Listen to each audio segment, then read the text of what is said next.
Hello, everybody. Welcome to this month's episode of Unlimited, where we interview incredible people that are changing the way we think, the way we work, the way we dream. And tonight we have Adam Apollo. Welcome, Adam. Hello, Zanka. Nice to be here with you. Yes, yes. So tonight's really exciting because we're going to talk about spaceships. We're going to talk about your new book. We're going to talk about Yeah. CoreNexus and the fractal system with the golden ratio and how that is going to influence all of our lives. You know, we're Mm, doing a lot of work right now to promote purpose and where that lands on us. And we're really yeah. living into a world where we can live doing what we love and get paid for it. And this is one of the things you're really redoing and championing in your architecture. So we're excited to have you present on that and talk about that. But Mm, first, tell us about your book, The Dragon Keys. We're excited to hear more about this. Thank you. Yeah, no, I'm really excited to share it. It's been such a deep and profound journey for me creating it because I essentially started having past life memories back when I was a teenager and had, a couple glimpses at things that were really powerful that I had no idea how to place in my personal mythology or even if I believed in reincarnation. And this flashback I had with two of my bros, there was three of us in a dorm room at UNCA in Asheville when I was about 16 or 17. Was the first time that I'd really had something like that happen. And I really just didn't know what to do with it. I thought maybe I'm fantasizing, maybe there's, maybe all three of us just had some sort of strange psychedelic intervention in this moment, even though, of course, we weren't on any psychedelics. We just had this experience of memory and flashbacks. And then we all had dreams about that memory after that. And that got me really curious and kind of investigating like, is it possible that I lived in another time? Is it possible that there was a time on this planet where there was giant crystal temples, that I was standing around with them, speaking all these word codes and sending it down into the planet so that I could come back and get those keys later? Like, what was that about? And then when I was in college, I had a girlfriend and her roommate and I are in her dorm room and I'm talking to two of my buddies and having coffee. And I look over at her, and all of a sudden, I'm in this full on visceral flashback where I could feel the weight of this ornamental armor that I was wearing. I could smell the burning of the oil lamps on the walls and the sort of mustiness of all the tapestries. And I looked over at her as I'm speaking with these two lords about how to protect this one route of trade between our lands from being ambushed.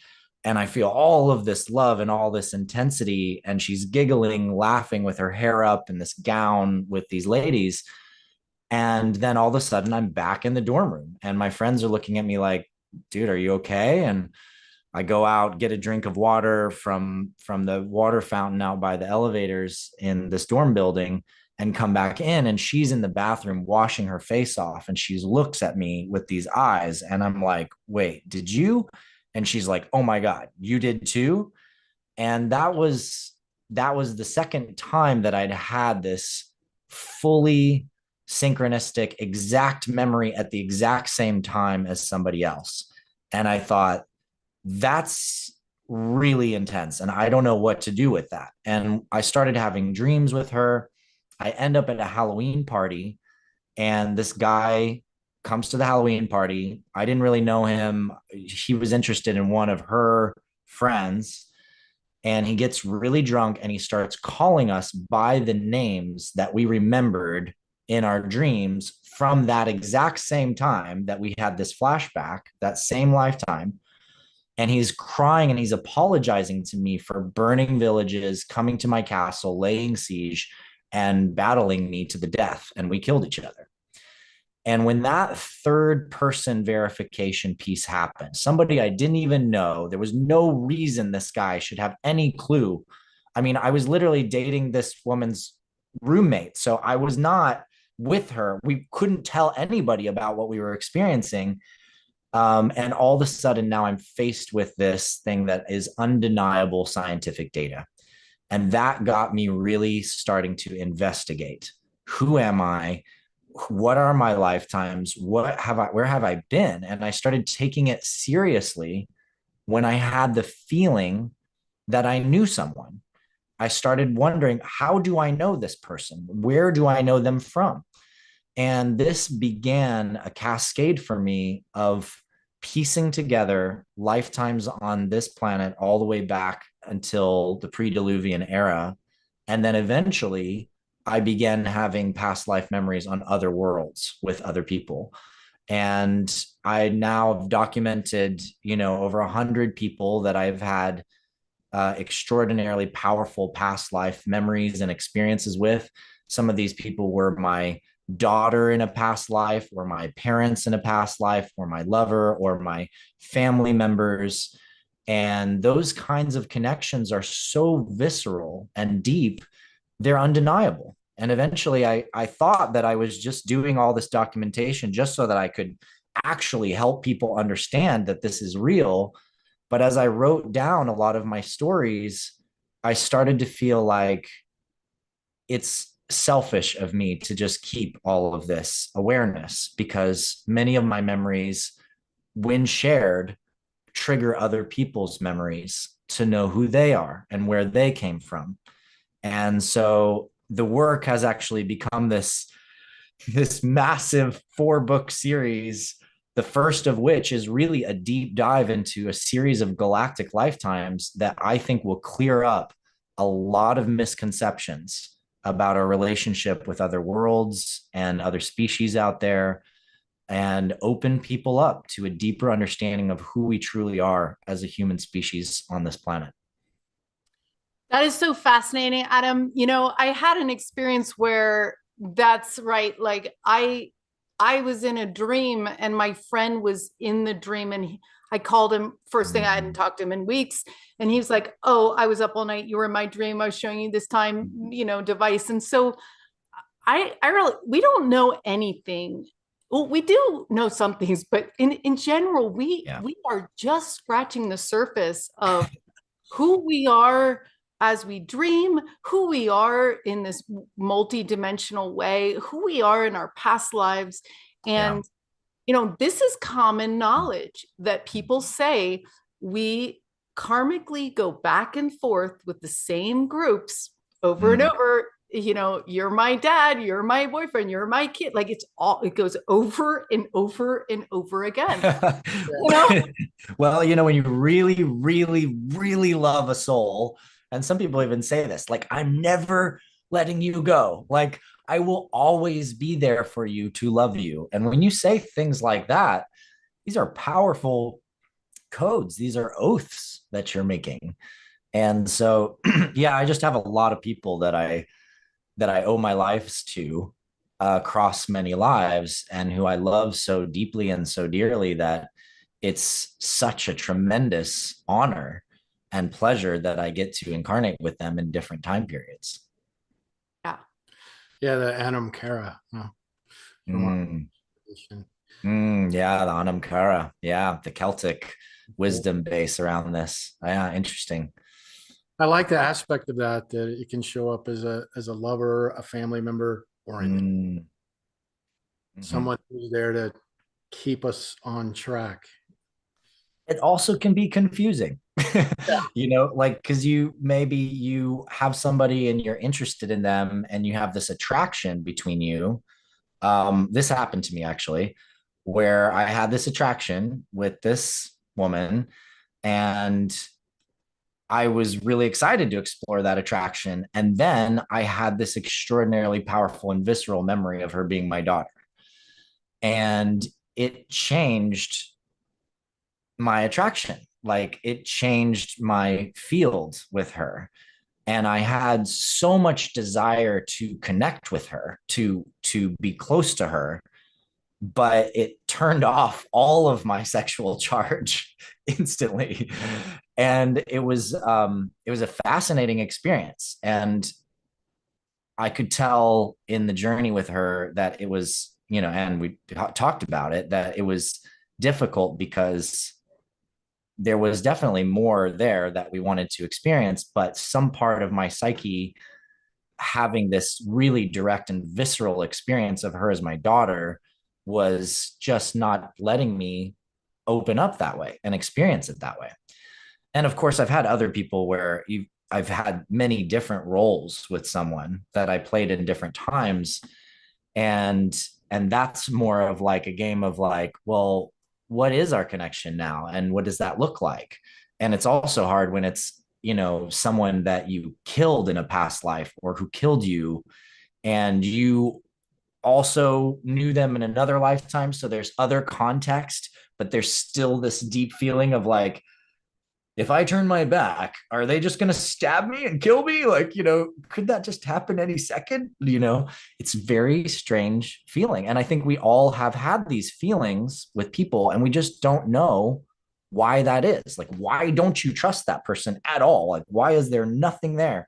And why is it with this other person, you feel so deeply trusting, you would just, you don't even know them and you'd lay down your life for them. You don't even know them and you would, you know, jump in front of a bus for them. Like it's strange and beautiful. Yeah, totally. We were doing a money workshop the other day with Susan Schatzer, and Which was fantastic, by the way. oh, good. I'm glad you liked it. Yeah, Fantastic. I think it's powerful. And we're going to talk about your take on money and Mm, fractal distribution, which were really important to bring in these new ideas. And one of the things that happened on that call was someone said, okay, these people are out to get me. This is really, you know, frustrating to have people in my field that are trying to take me down and everything. yeah. And, you know, it muscle tested that, um, yeah, I know. Okay. Yeah, Thanks, Zoom. so it muscle tested that she had killed them in the last life.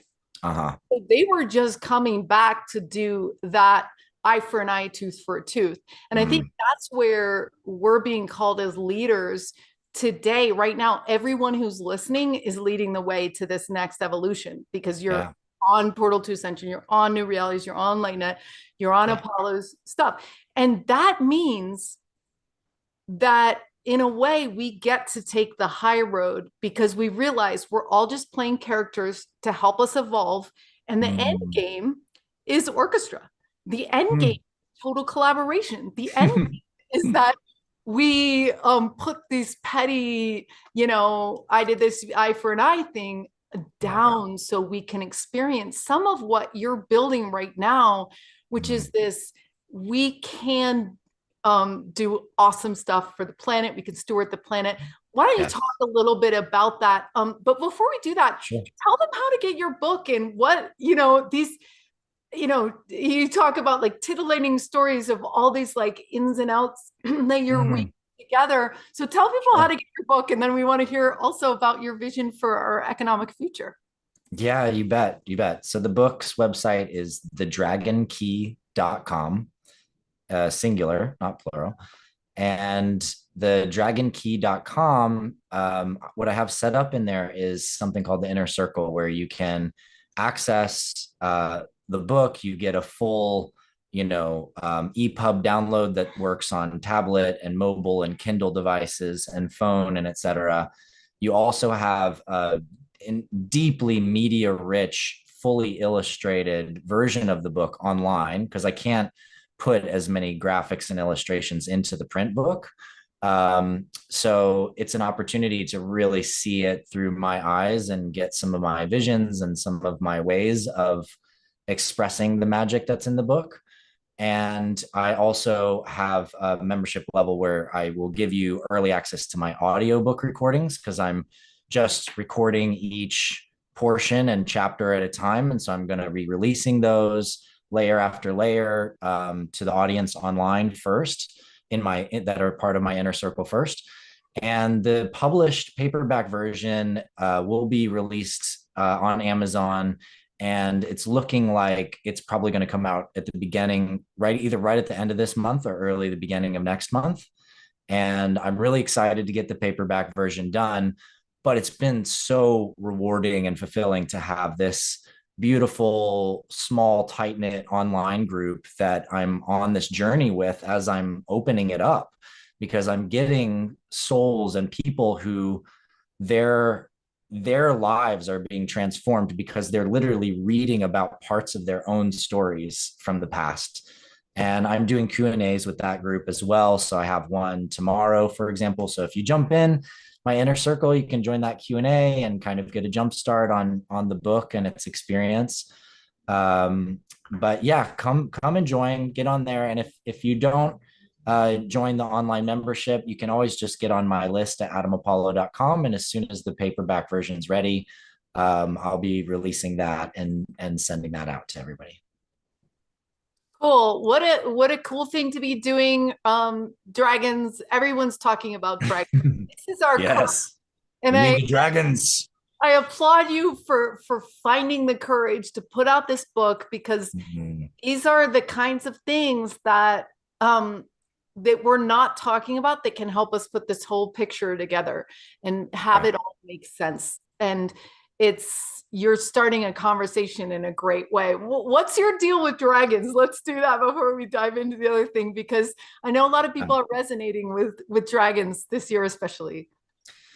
You know, I always thought that it was symbolic, that there was a mythos to dragons, and that dragons were a symbol for a certain kind of energy or certain kind of astral being, a spiritual being of some kind. And then at one point, this was around 2014, I had synchronicity experiences around dragons my entire life. I mean, it's just crazy. My first paintings, dragon. My first drawings had dragons.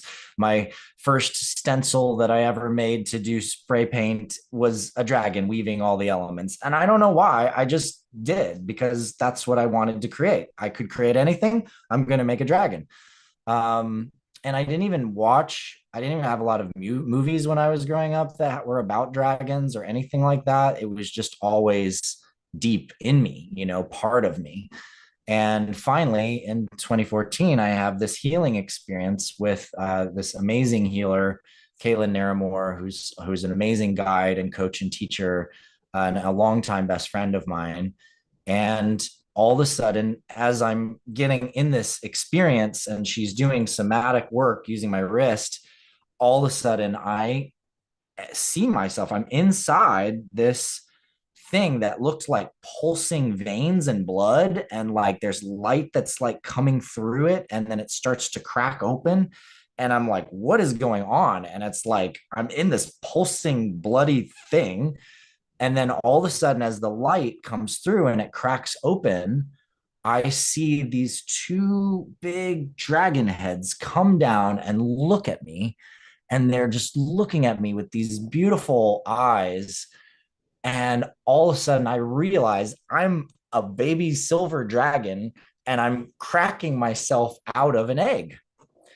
And it was so visceral. It was so directly visceral to my body, the smell, the experience, the feeling, the love I felt for my parents.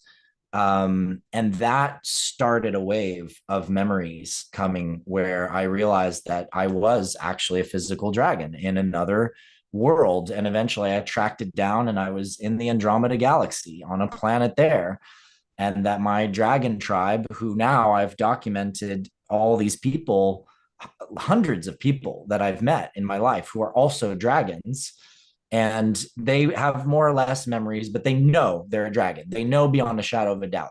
They can feel it in them. And I know that a lot of this tribe, we came here from another galaxy, and many of us came here to stop a war that was happening with other dragons that were also our kin in that other galaxy.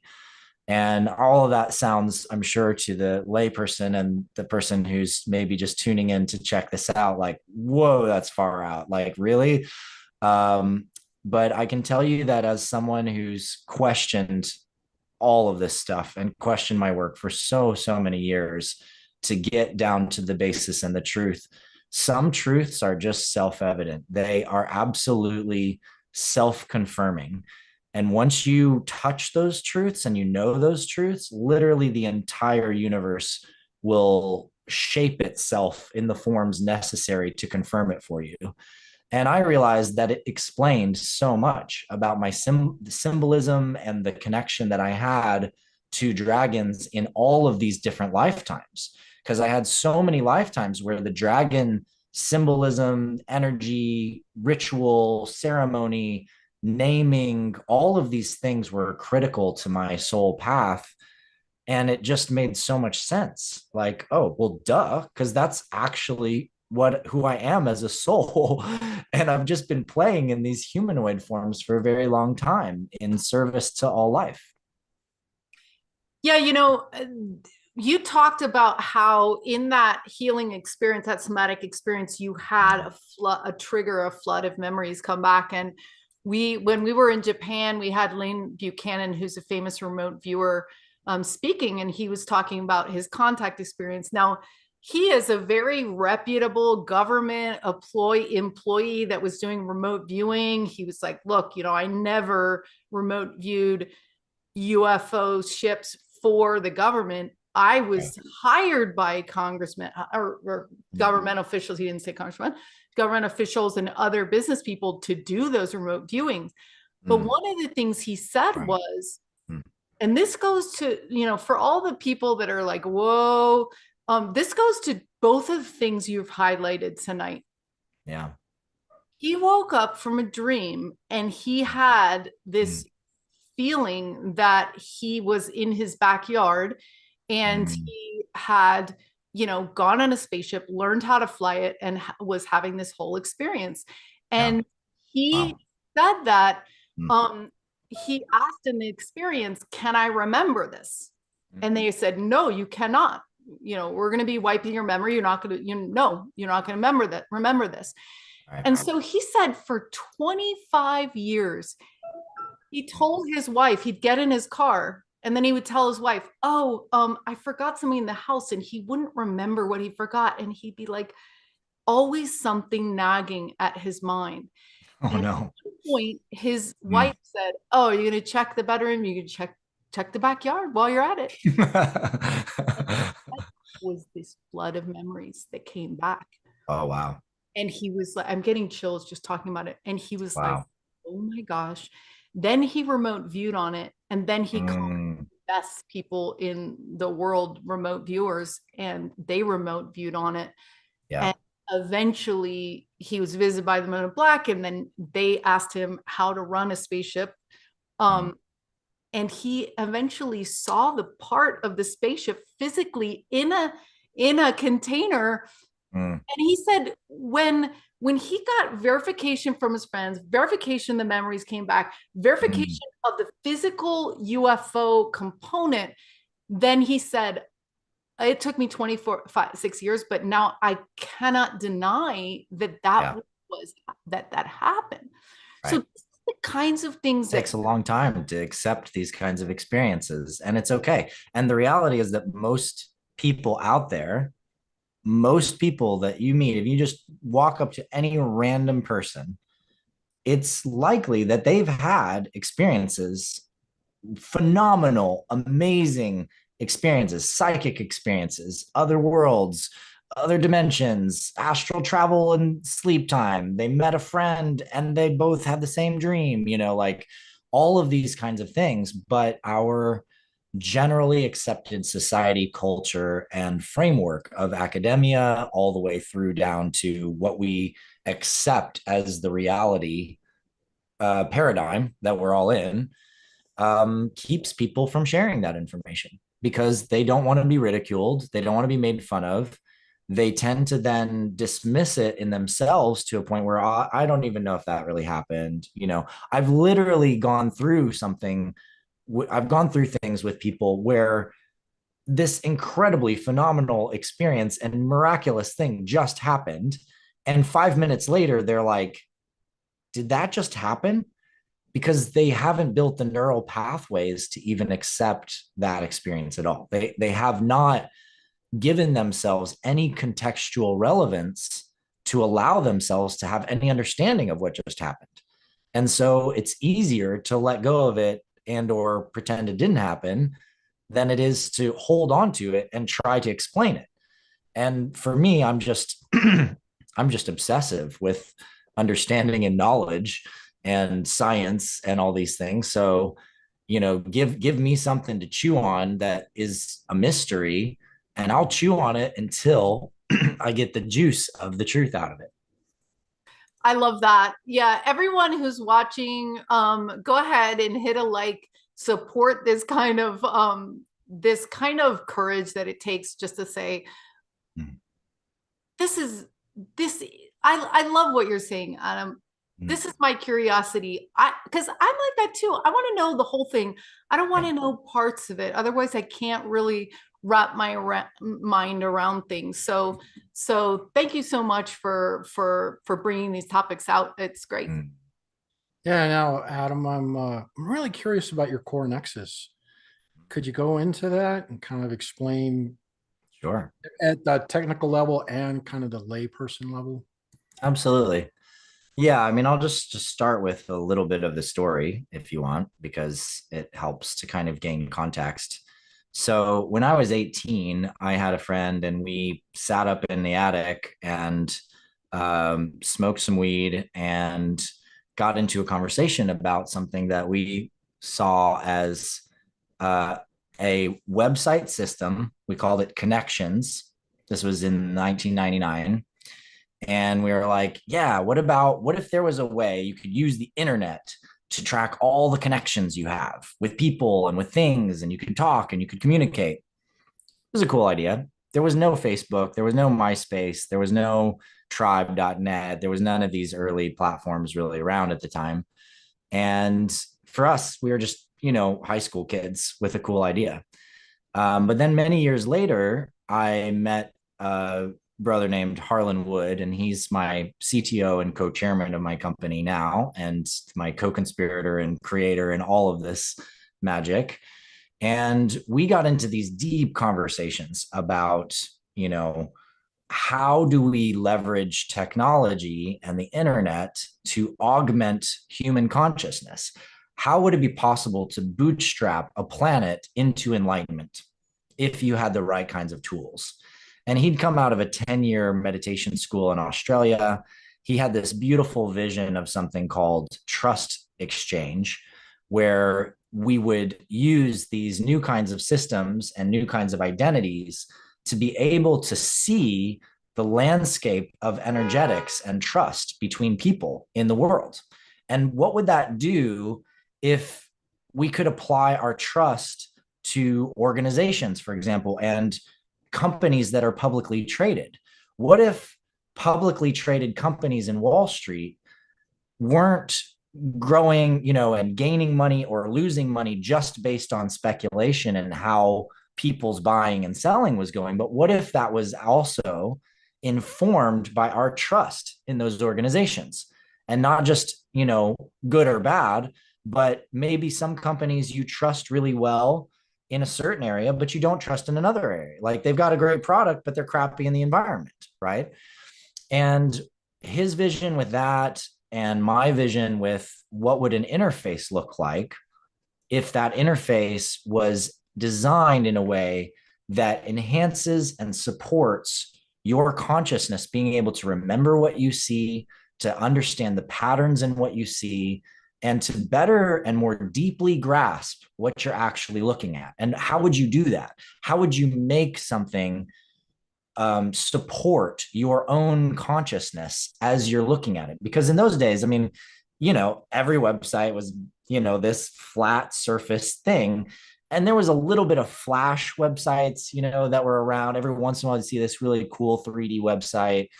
But none of it was really speaking to what I was getting at, which was to try to understand the nature of energy and the fabric of the universe. And what does an interface look like that actually relates to us, that intersects with us in these powerful ways? And then, fascinatingly enough, we had one more pillar between us, and that was collaboration systems. How do we create mass collaboration for change? And these three pillars, we called them the enlightened structures.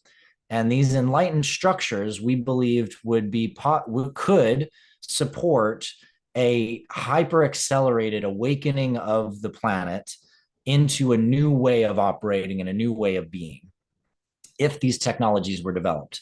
Now, of course, I was in my early 20s, and he was in his early 30s. And over the years, we pitched it different ways. We had different projects come in and out. We had an eco city project in Dubai offered to help support it and fund it at one point. And then that ended up falling through. And I had many, many waves of this journey with this project. And eventually, I realized that I wanted to go back into it. And my buddy Robert Grant sent me a 2-page paper claiming that he figured out how to crack RSA encryption, and that RSA encryption was completely vulnerable because if you understand how to predict patterns in prime numbers, you could predict the private keys to public keys. And when I saw that, it once again stopped me from my work on this project because I was like, we need to have a new encryption system. If all the old encryption's broken, then we need that. So I went in 2 years of work, built this new encryption system, a quantum resistant encryption algorithm that NIST has approved with Crown Sterling. And then COVID hit. And when COVID hit, it was like, well, I can't fly to my office in Santa Ana every other week anymore. I was living in Boulder, been through a divorce, flying back and forth, all the time. And I finally was like, all right, well, now is the time. If I'm going to do this, it's time now. And I've got nothing to lose. This is my moment. I need to do it. And so since COVID happened, the journey of what CoreNexus really is has been unfolding for me and revealing itself to me. And it has been such a fantastic journey. It's been very hard and very beautiful and fulfilling and painful all at the same time, because the reality is that what it's become is a social operating system that gamifies regenerative impact. And what that means is that the platform has 4 very simple faculties, but which comprise this much larger integrative system.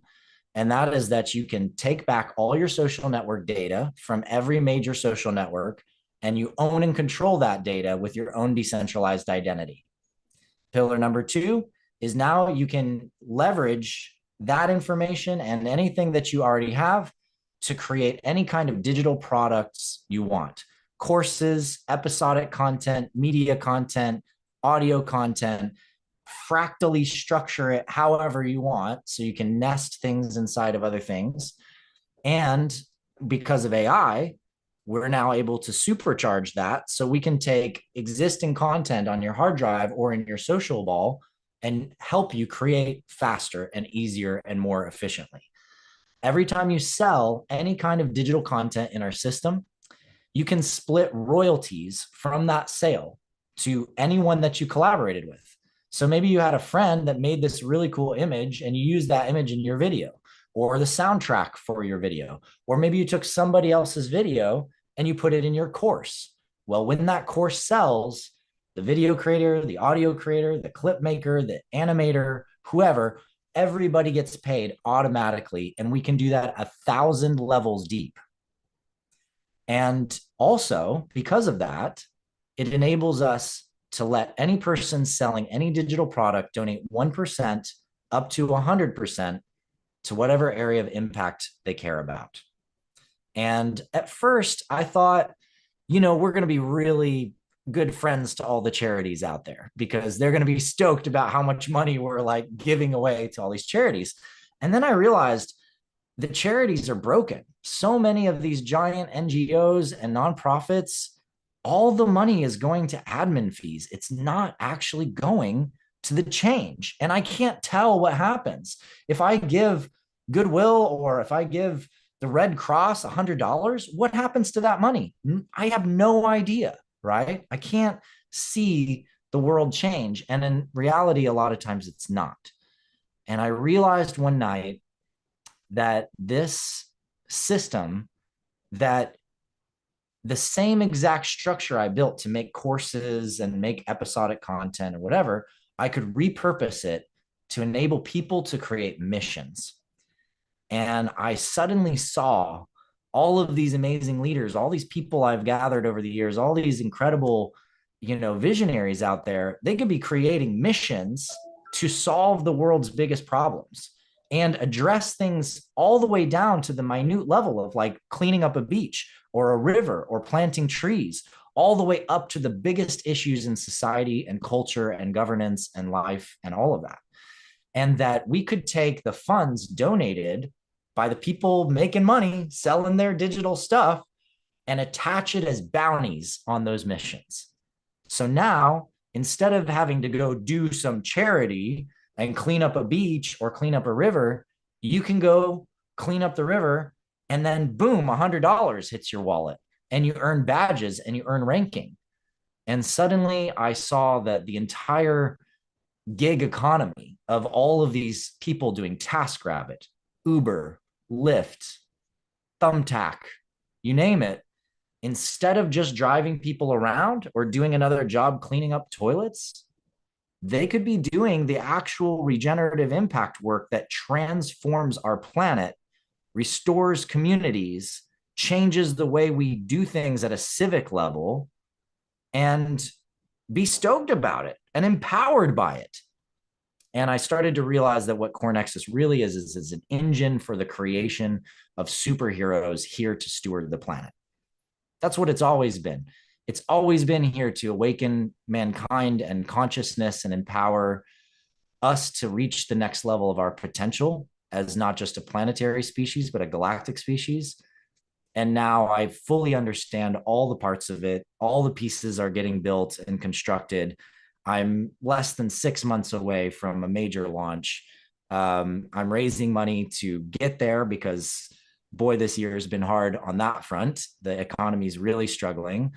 But everything that this system needs to be to do what it's meant to do is assembling itself. It is growing itself before me. And no matter how impatient I am or the people are that want this thing, it's coming, and it's coming in its own time and its own perfection.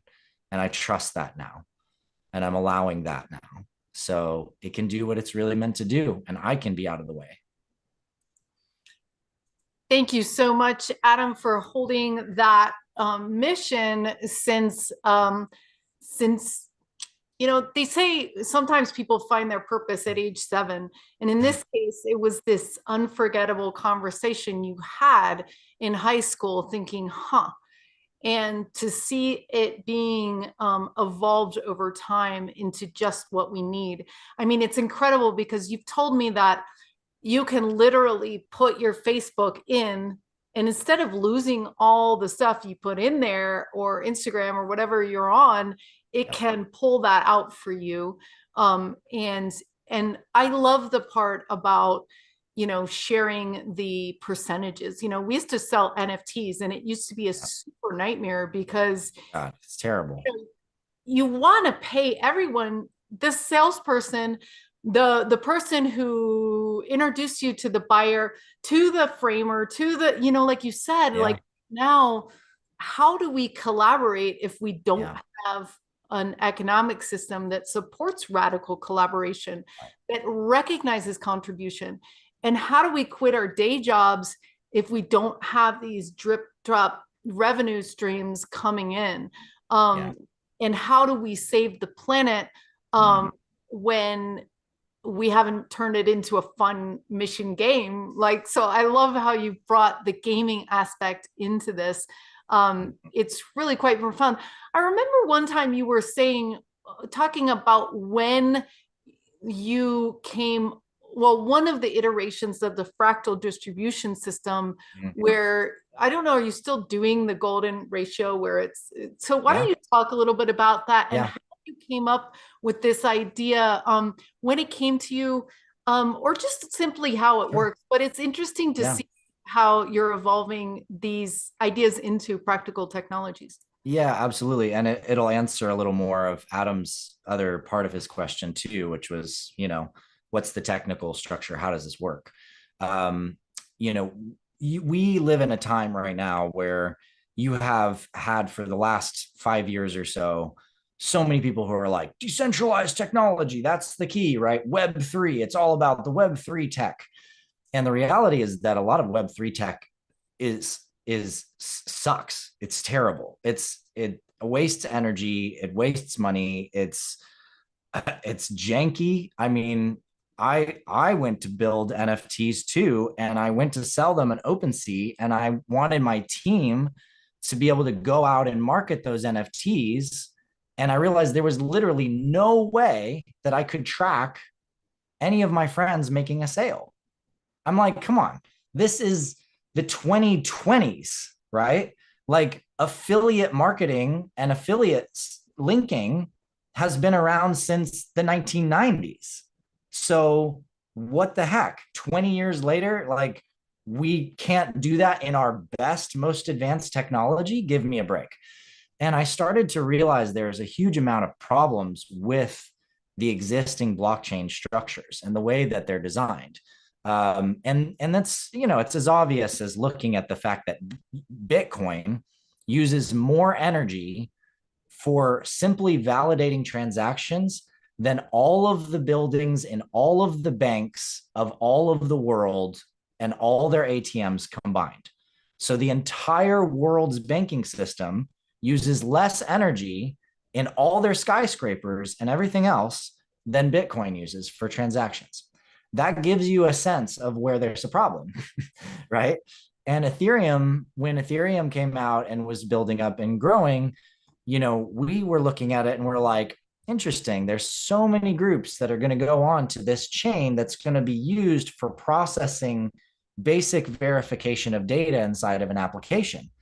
But if you've got 100,000 different apps all trying to save to the same chain at the same time, now what happens? You have a total traffic jam.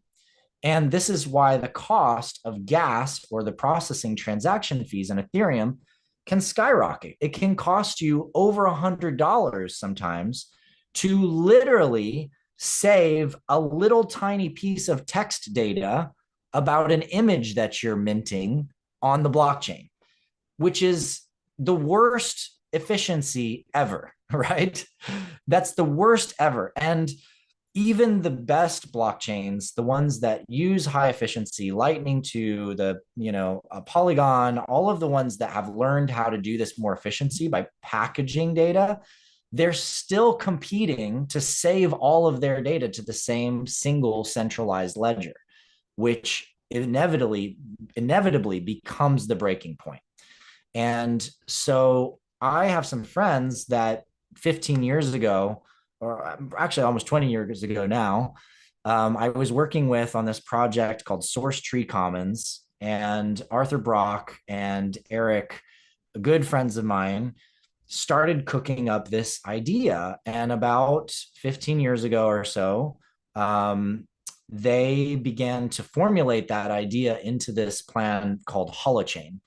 And what Holochain was, as it evolved and really emerged in its form probably about 10 years ago, was this concept of how do we actually exchange value in real life?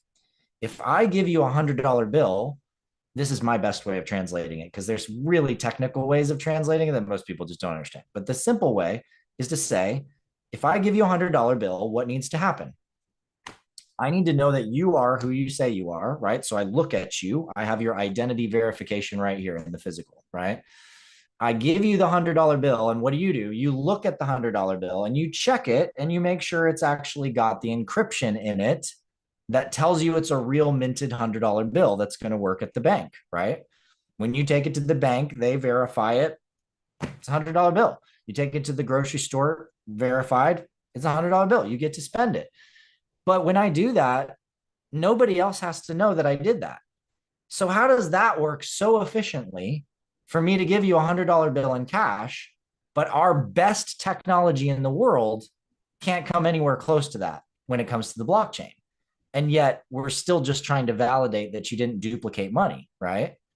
So what Holochain says is that as long as you have identity verification, meaning I am who I say I am. My transactions are clean. You are who you say you are, and your transaction record is clean. I'm literally my own blockchain. You're your own blockchain. And when I give you this token, you can check that token's chain all the way back to the moment that token was minted. And with those three things, nobody has to know. It's just my computer talking to your computer. It's instantaneous. It's free. There's literally no gas cost because it's just our computers talking. And we've just done exactly the same thing as me giving you $100 bill. And because of that technology, because of what Holochain has created, and by the way, they've been building this thing for a long time, the last 6 to 7 years, over $50 million, major team, major process, constructing this whole architecture. And my business partner and I've been cheering them on and consulting with them when we can. What that enables is you to tokenize all kinds of things freely and cheaply without all these bottlenecks and without all this transaction cost. So now my trust and trust graph is one of our first open source technologies that we released on Holochain, and that was usable, was used in several live production sites and prototypes. And I can give trust infinitely as a person that's giving trust. And as I do that, I'm creating trust tokens or trust atoms, and it costs nothing, but I'm creating my own graph. And I can do the same kinds of things with other kinds of currency, like accreditation, badges, impact points, and all the way down to really private things like medical records, personal data records, which I can then keep as private as I want and still exchange a token that says I have that. So instead of showing my birthday, I can send a token that verifies that my ID says that I'm over 21, and I never have to show the person my ID. Now that kind of stuff becomes useful in protecting, young girls from giving away their address to the bouncer at clubs, for example.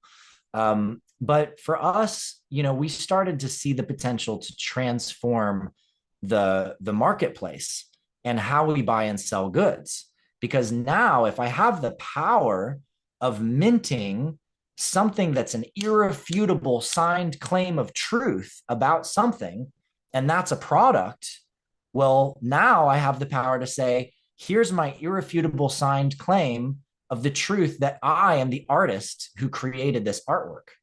And now, if somebody else wants to use that, my signed claim comes along with it. And so I started to see this lattice where, we can literally update the signed claims on any product that has been created already if you remix that product. So someone could create one thing, remix it into something else, and when we store the data about the IP of who owns it and the royalty table attached to it, we can attach the prior version to it and the prior version to that. And now you start to get this fractal chain of connection. And then, of course, we realized, that's an affiliate system. Brilliant. So now we could actually do an affiliate system for the entire program where every person that comes in gets an invite link. And when they invite somebody else in, they get a micro amount of all of the transactions of that person, of what they sell forever. And suddenly we started calculating what that looks like. And we used a golden mean ratio, sacred geometry calculation, 0.618, and then powers of 0.618 rolling down.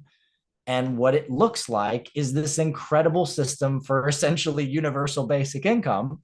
It's not a huge amount of money, but the more people that followed you into our system, just like any kind of, MLM, multi-level marketing system, but instead of everybody at the top getting gargantuan amounts of money and everybody else suffering, instead it's just little micro gifts. It's tiny, tiny transaction amounts that add up over a large, segment of the population. And suddenly now money is this fractally flowing thing. And Harlan and I had this vision of something called Fractal Fund many years ago. And that's what it's becoming. It's literally the ability for us to share value and money as easily and gracefully as gratitude. So I can always be giving a little bit of gratitude to the person who helped me in this situation, or a little bit of gratitude for joining this system, or a little bit of gratitude for creating this next thing using something that I created. And I think it just changes the game in terms. Again, I can't even believe I know all this stuff about how difficult blockchain is and crypto and everything. But when you say it all like that in 10 minutes, it's horrifying that this much millions of dollars have been spent on a system that, well, I mean, I guess to take that back, okay, things are evolving. Oh, it's all just steps in the process. Yeah, it's just steps. Okay, so it's like really gnarly, nasty factories, right? Like really gnarly, nasty factories we had to make before we made a little bit cleaner factories. So yeah, that's right. And I love how you've called this system where everyone makes a little bit of everything that supports this gratitude system. Gratitude wave is what we call it. Yeah, the gratitude wave. Just really, and I remember you saying, like, when this idea came to you, it was like white light, and you were just like, wow. And it's like, oh my gosh, yeah. Remember? Hit me like a lightning bolt. It was one of those, like, this does not belong to me. This is like, I am just a conduit for whatever this is. It was humbling, really humbling. Yeah. And this is really, like I said, when you rise in your vibration and certain people don't fit into your life anymore, or certain projects or certain whatever. Well, what I love about what you're here's the thumbs up. I don't know if that's the ETs, because I wasn't doing a thumbs up, but I think someone's happy about this. So what I was going to articulate, that maybe the ETs or whoever the little elves in the Zoom are responding to, because I didn't do a hand gesture. Maybe I said something. Maybe it does it on voice. Your hands came up, and I maybe was like, oh, there's a thumb. I'm pretty sure there's a thumb there. But it doesn't work for me. I don't know. I just straight up, hey, Zoom. Like, I'm talking to you right now. Nope. What I was going to say is that, okay, so we all know we're in exponential change. Yeah. And so there is a lot of stuff that gets outdated pretty quick once you start to ride that thing up. Yeah. And so all the outdated people, systems, projects, things are going to just sort of not be relevant anymore. But I think that what you're building and what Holochain is building and all this stuff speaks to the truth of where we're going next, which is a world of collaboration, which is a world of compensating the secretary to the CEO to the customer, right? So it's the whole, like, of, everyone is helping everyone else, everyone's paying it forward, and everyone's thriving. No one's getting, like you said, it's not like the MLM top dude that's making all the money and everyone else. No, there is in the structure that aspiration that we have as a society now to get to the next point. So I love that. And I also love the idea of missions. One of the things you talked about was some of your distrust of NGOs and things like that. And maybe you can talk, before we move on to the next topic, which is going to be spaceships, is talk a tiny bit about how people take that picture, and then we also see that there is hope, because we just saw like 50 people cleaning up the beach, and we saw these cool pictures and people posted it. And there's this growth of this feeling sense of this movement that, hey, not all's lost. There's progress happening everywhere. Yeah, there's always growth, and there's progress happening. And, the greatest stuff that's ever made changes in the world, lasting, deep changes, is when a community binds together and does something new and different. And as devastating as it is, what's happening in Western North Carolina right now and the Appalachian Mountains, where I grew up and spent, I've hundreds of friends and family members there. what I see it doing is it's creating new kinds of bonds. It's creating a level of community collaboration and connection that frankly didn't exist there before. Like it was very easy to live up, Caney Fork River, and never meet some of the other people that live up Caney Fork, right? And it's very easy to divide based on class, based on, you know, you might be a redneck if versus, are you a college professor or are you someone who's a tech person or works with the government in different ways. Like all of these are different boxes that people put themselves in. And political boxes are one of the worst, right? So like you can have people that live right down the road from each other in Asheville and they'll never talk because one of them's got Trump signs on his lawn and the other person, has whatever Democrat sign, right? And so these kinds of divisions are often broken by the process of going through transformation. And disasters are one of the ways that humans have essentially created a mechanism to break down our barriers from each other and learn how to collaborate more effectively and more efficiently. And I see that happening even in the midst of that disaster. So you can take that as a good sign and also as a symbol and as a pattern recognition that we can look at when we see a lot of large multinational charities. A lot of these charities are undergoing a constant state of cannibalization. They're breaking themselves down from the inside because the people that work for them realize they're not doing what they need to be doing anymore. And that's causing new emergence, new kinds of patterns and new systems that are helping us think about and operate in new ways to actually do the impact work that needs to happen. And I've met countless incredible visionaries and people, some of whom are in our roundtables, Zenka, that have new ways of thinking about how we can make sustained change, track that change, validate the change, and validate the impact and actually understand what we're doing so that it's not just a black box anymore. And it's not to say that there haven't been incredible efforts, made by whoever, the Red Cross, the Salvation Army, Patagonia is a great example. Patagonia is an incredible company that does so much good in the world for the fact that they're basically making money selling clothes, but their impact is tremendous. And there are a lot of organizations that do absolutely wonderful impact work out there. So I'm not, slandering all the impact work out there and all the groups out there.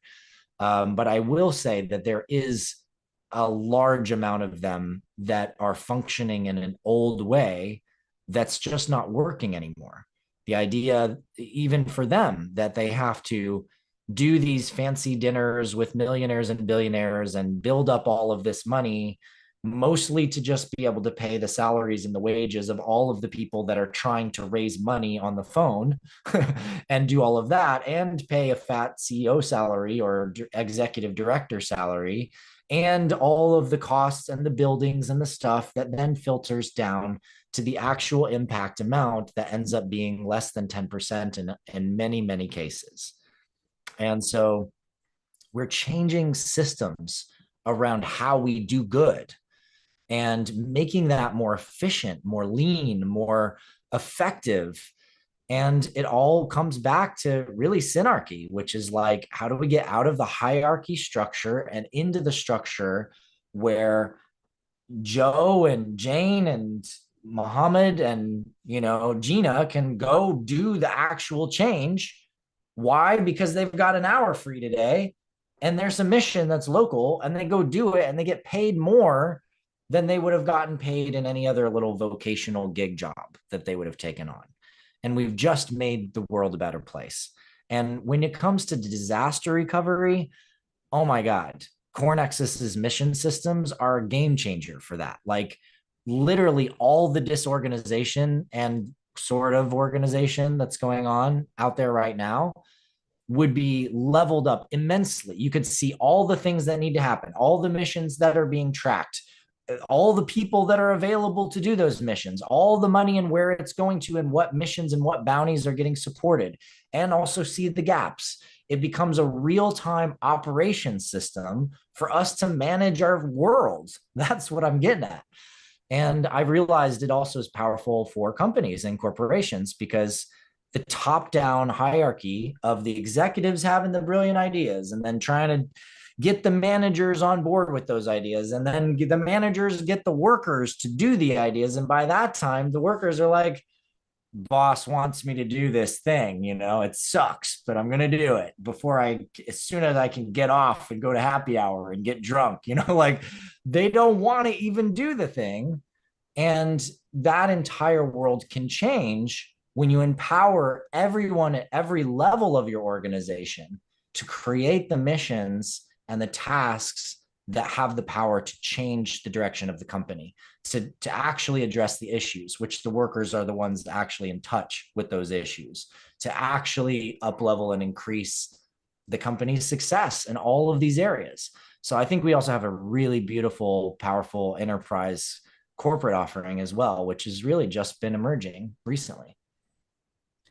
I love that. I love that, Adam. And again, everyone can find out more about CoreNexus.is or Adam Apollo. Or just core.nexus also works, by the way. Oh, that's what I meant to say. It's even cooler, but CoreNexus.is also works. Okay, cool. And adamapollo.com. So yeah, that's really amazing. And so Adam has the next question. Yeah, so we're going to shift gears a little bit. So I'm under the understanding that you've had some downloads regarding spaceship propulsion systems, and I'm really curious to see what you can share with us about that. Yeah, drawing out all my secret IP in this call, are you? Trying to give it all away. Well, I'll tell you about Starship engineering, son. Yeah, no, it's a big part of my work in the space of science. I've been a deep study in unified physics and quantum gravity physics since I was in high school. I did my high school senior project. It was called The Unification of Science and Spirituality Through Unified Field Theoretics. And it was based on a series of concepts in loop quantum gravity, which is Lee Smolin's work, combined with some string theory and combined with special general relativity and Einstein's work. And since that time, I have developed these ideas further to a point where now I have a basic mechanical understanding of how space-time operates, and that the space-time structure and fabric is not a messy, randomized quantum foam, as some assume. We tend to see aspects of its chaos around high energy sources when we're actually interacting with space-time with high energy sources. So we're creating a lot of the turbulence when it exists. But the actual flow of space-time is very smooth. And that means it's, highly geometric. And as Buckminster Fuller would say, in high tensegrity. And you can experience that right now, because if you just hold your hand out, your hand and your arm is resisting the flow of space-time, which is literally moving through your hand and down into the world, down into the earth. If you let your arm drop, you're literally just flowing with space-time. And if you look at skiing, surfing, all these mechanics where you're falling with gravity, you're learning how to ride gravity, you realize the space-time is this elegant, very, very, very smooth system. And I realized a long time ago that this system operates and permutates off of very simple geometric permutations. And how did I discover that? Well, that's a lot bigger story. And it's really a lot of my unified harmonic matrix story, and how I realized that our bodies are mirrors of the universe, and that our chakras actually have the geometric structures that connect to how the universe operates and works. And it comes down to being as simple as the pentagram, the hexagram, and the heptagram. And the pentagram, the 5-pointed star, is the function of gravitational curvature. It's how space-time curves. And why is that? Well, Nassim Haramein, who's a good friend of mine, he came to the same conclusion as me that triangulation and tetrahedrons must be the baseline for this highly energetic structure, that somehow all that energy is not just blasting out everywhere, right? Like if we look at quantum mechanics and we look at the theory of quantum science, we should have more energy in a cubic centimeter of space than all the energy of all the objects that we see in the entire visible universe. So where is the energy? Why isn't it just exploding out of everything all the time? And the answer is Bucky Fuller's work, which is tensegrity. It's in balance with itself. It's in a geometric alignment with itself. So all that energy is literally flowing through the structure in balance with itself. And in order to curve a tetrahedral structure or a triangulated structure, which is hexagonal, think of, honeybee combs, right? Or graphene, this hexagonal triangulated structure, the only way that that can bend and curve is through what we call a geodesic. And a geodesic is where you take this hexagonal lattice and you just take away one point, one node radiates out, and the rest will curve into a pentagonal intersection, and that curves the entire structure. You can see this anytime you've been in a dome. If you look at the dome, the top of the ceiling is always a 5, the rest is hexagonal. There's also 5 pentagonal points around the upper hemisphere. If it was a sphere, there's 5 around the lower, and there's 1 on the bottom. Now, what does all this have to do with Starship engineering? Well, if gravity is curvature of space-time, which is exactly what Einstein has proved over and over again, that curvature in space-time is what we experience as gravity, then that means that our limitations that we experience by gravity are actually all just due to being in curved space-time. So that means there's a opposite of that, a geometric arrangement that can reverse that curvature and remove an object from being within the gravitational field around a planet. Now, there's more technicalities to this, and it gets a little bit deeper, but essentially, I came up with a theory that it's possible for light to communicate to the structure of space, and that light already is the structure of space. And this belief that I've had for a very long time, I see being proven by the work of the M drive and, the Kiné drive and several of these other pieces of experimentation that showed that just light bouncing around inside of a chamber could cause propulsion. The only way that that can happen is if that light is causing a gradient of tension against space-time. So light is talking to space-time, right? And so through this mechanism, I developed a series of theories around how exactly light can be used to talk to space-time in a very specific formula that surrounds a spacecraft, and that craft can create a standing wave field that matches the geometric structure of space and starts to shear it so that it disconnects the craft's matter and all the protons in it and all that mass, all the stuff that has to push its way through space-time when you accelerate, which is why, by the way, we can't accelerate to the speed of light. There's no way. Your mass pushing against space-time cannot accelerate to that speed. When we do that kind of acceleration, we dilate space-time. It's called G-force. When you're pushing the gas really hard, that's what's happening. When you're in a rocket, it's pushing space-time. And the more you dilate the fabric of space, the more resistance you have.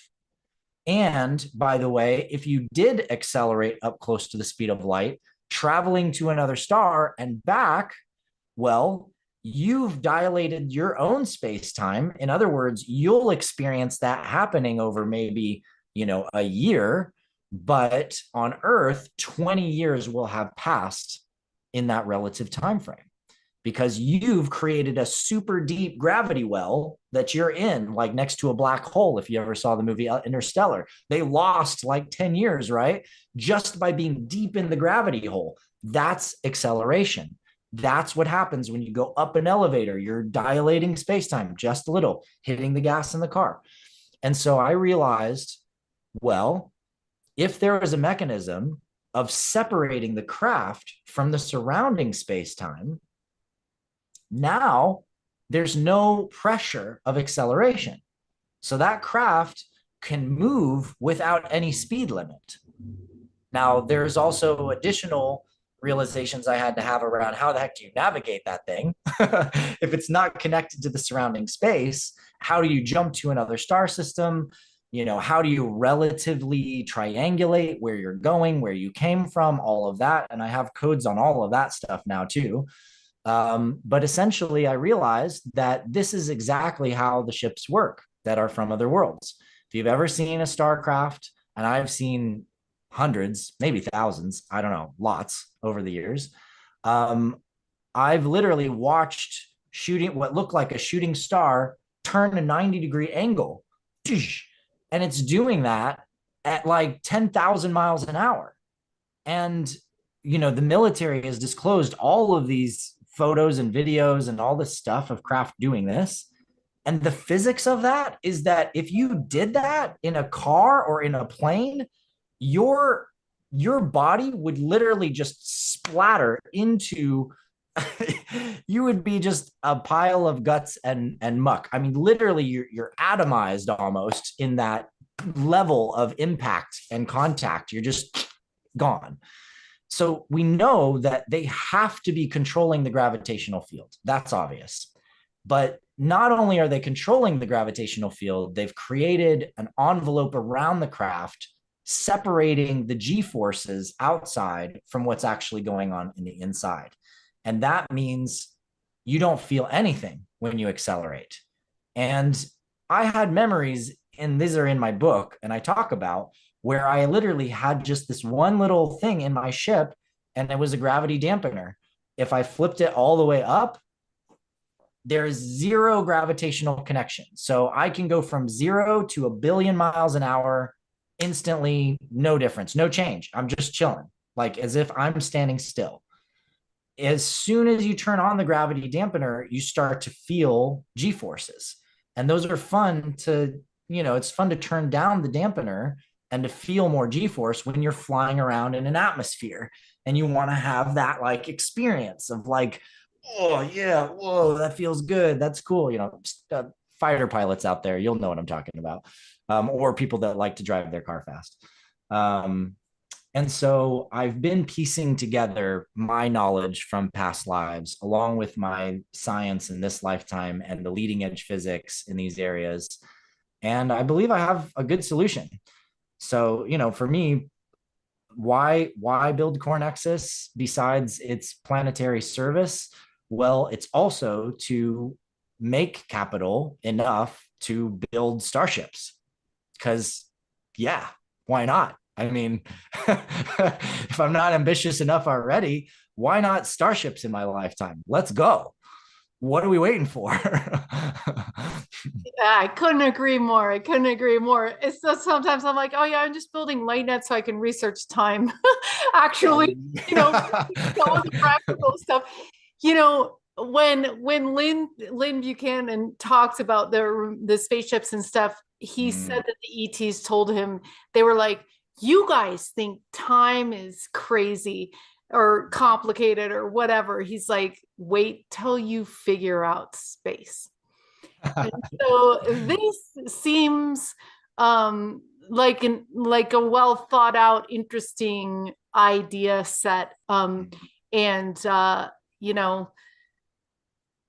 We'll be making spaceships as well. So it's interesting to see at what trajectory, whether it's coming from the future, coming the past, or whatever it is. But I really can't stress enough how passionate I am too about traveling all the time outside. I mean, Yeah. a lot of people have been around the world, so let's go to the next. I mean, let's open new books and see new things and meet new species and go to another planets. I mean, that's going to be so fun. And let's get there, stop fighting, get along a little bit, and start to really pull together the best minds, the best hearts, and get on with the program of collaboration instead of war and stuff like I that. like to make a little joke. It'd be nice if we had a calendar, 26,000 year celestial calendar system where you could just look at the stars and know when you are.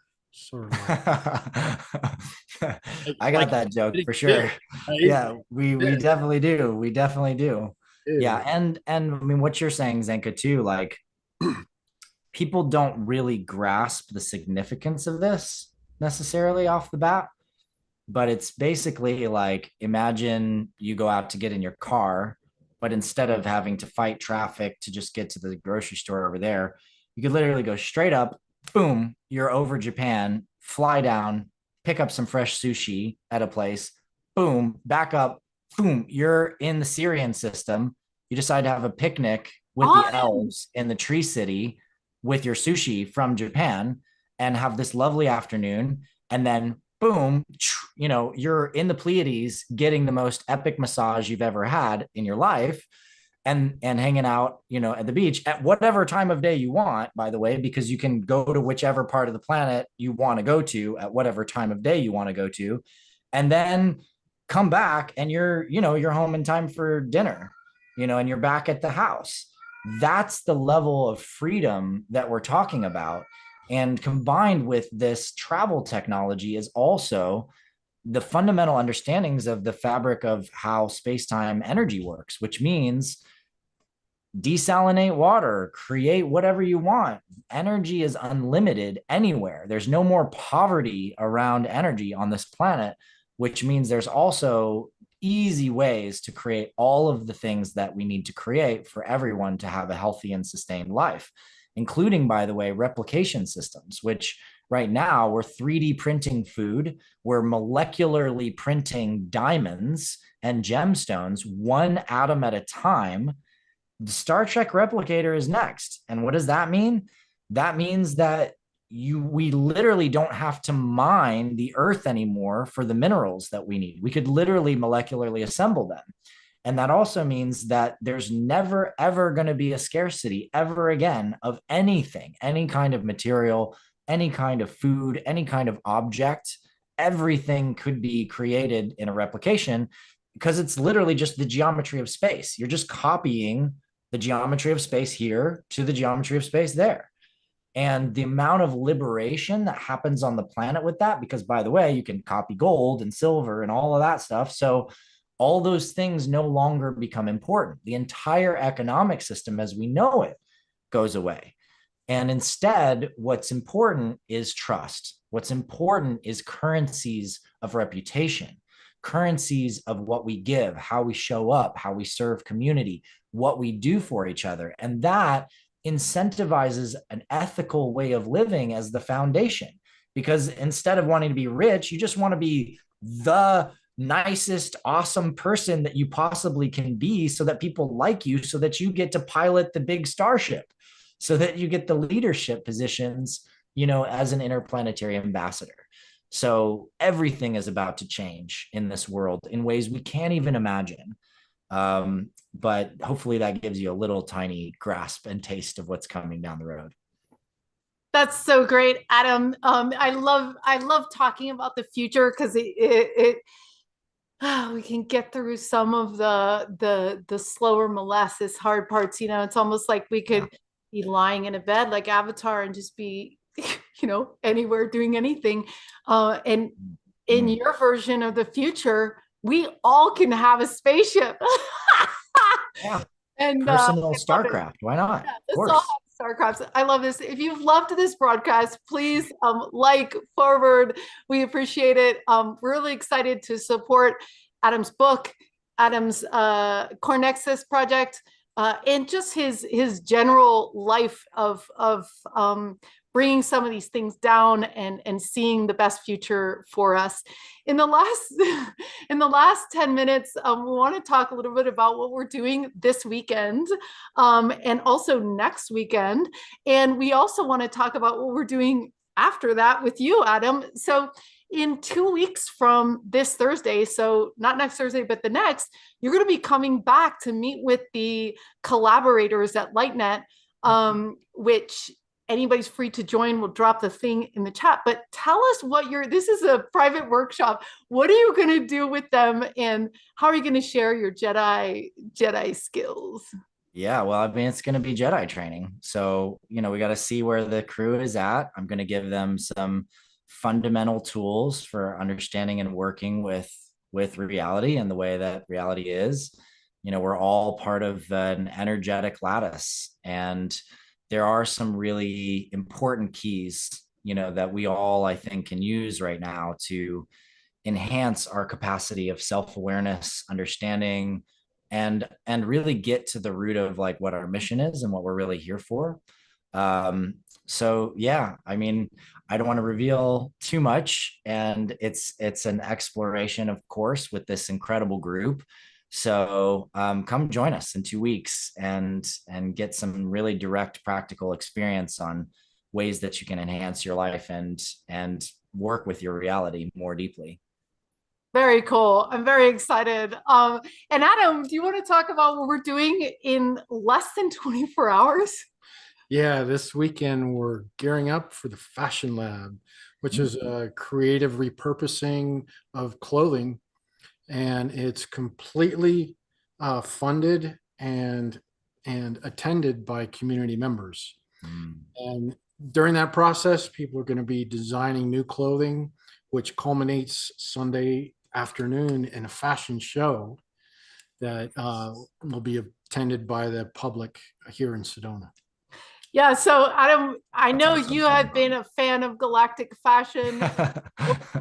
Enjoyed watching your runway super moves. And this is in part inspired by, Arcturus Ra and all these cool people, men and women that are tricking out their clothing to bring the future closer. And this is a project of the Dream Machine. So like I said, like you mentioned, Adam, it's like a synergy. Like no one ran this. It was just us all coming together. I'm doing this. I'm doing that. I'm doing that. And we have a DJ and all sorts of things to close it out on Sunday. And we're going to be strutting upcycled fashion that we've created in a frenzy of 48 hours, like the 48-hour hackathons we used to do for VR in LA, 48-hour film festival, same idea. So, and then I love it. Cool. I love it. Fashion jam. Dope. Yep. And part of the Dream Machine, as many of you know, is to make community templates that get us to, like you said, Adam, earlier, that, in Appalachia, even if you live on Creaky Fork Drive, you don't know the person next to you. Yeah. And as we move into the future, this is going to be really important for us to know each other and to depend and rely and support each other. And so we are going to turn this fashion show project into a community template for Boulder, for New York City. We've already got cities around the world waiting for the instruction manual. So all of our mistakes, foibles, and budgets, posters, everything is going to be packaged up in a way that you guys can run with next year for, like, let's say Fashion Week or Fashion Weekend or whatever it is, where we really have fun and get creative and come together, enjoy, and meet people we normally wouldn't have met. And so yeah, and then a week after that, we're kicking off our Purpose Lab. So this has been a culmination of 100 people we've interviewed of research on how we find that mission that Adam has talked about. And we realized the other day that there is life. They say that 76% of people die without living the life they wanted to. They live the life they think they should do, or based on other people's thoughts of what they should do. So there's 76% of us will die going, I wish I had been like Adam Apollo and spent some time thinking about spaceships or reached higher to bring this architecture forward of a world that works for all. So this is, we believe, purpose is the adventure of your life. So there's, you don't do it, and then there's, you do it. And that adventure is scary and fun and exciting. And we believe that once you get a handle on it, you will always get the next breadcrumb, and it will always surprise and amaze you. And so we are excited to get people on that first step to figuring out, what's really inside your heart. And we're spending 8 weeks with several teams. We've got incredible guides this season that are professional coaches, the professional life coaches and purpose coaches and therapists that have been attracted to the Holomovement Purpose Lab to be with you for 8 weeks in a group of 8, tiny group, to get you through the writing, the meditations, all these different things we're going to be doing to get you in 8 weeks on this adventure path. So I'm going to drop information in the chat. We're going to have a get to know the guides on Monday and Tuesday. So this Monday and Tuesday, that's free. Come. We just had Melissa Tittle presenting last week about the Purpose Lab and her purpose. And so, yeah, we're excited about that. Yeah, very excited. And so, yeah, you can go, for those of you that are not watching the chat, you can go to LightNet store, light store, .org. We're a nonprofit. There is scholarships available for anyone that is needing financial love and support. So we look forward to seeing you. Thank you so much, Adam, for joining us today. We appreciate everything you're doing in the world, and thank you and honor you for what you are moving forward in the world. Thank you so much. Thank you, Zanka. My pleasure and honor. Thank you, Zanka and Adam. It's been just a joy to be with you and just to have these conversations. And, we've had some of them on our own, and that's always a joy to me to get a chance to hang out with you both. And I'm honored to be in service to this community. Thank you all. Please, come check out my work, adamapollo.com, thedragonkey.com, and core.nexus. Those are 3 good ways to find out, get involved, and learn more about some of these things I've been sharing. Thank you so much for your time. Great. And we've dropped all those links in the chat so you guys can grab those easily. So thanks again, and we'll see you in 2 weeks back with Adam for the Jedi training we don't want to miss. Thanks again, Adam. My pleasure. Good evening, everyone.